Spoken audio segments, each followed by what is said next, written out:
Hi everyone. In this video, I will show you how to get access to American Netflix in South Africa. So follow my steps to get this method right. To get access to American Netflix, you should trick the Netflix website that you are in America, and that's by using a VPN. In the description, I will leave a link to NordVPN, which is the king of VPNs worldwide, and it's the best choice for accessing American Netflix from anywhere in the world. It has the fastest speeds available, and it's one of the few that are working.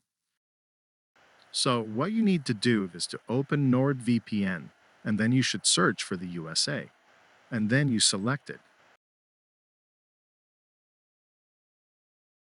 As you can see, it says that I am connected. And once done, you should refresh the Netflix website. And that's it. As you can see, you can watch all the American movies and TV shows with no problems. And when you scroll down, of course, you can see the top 10 films in the US.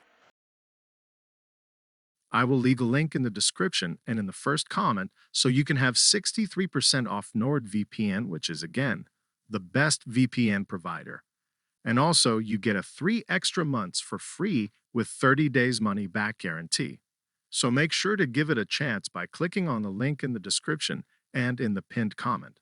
And thank you guys for watching. Hope that this helps you. If you want to see more tutorials, subscribe to our channel. See you in the next one.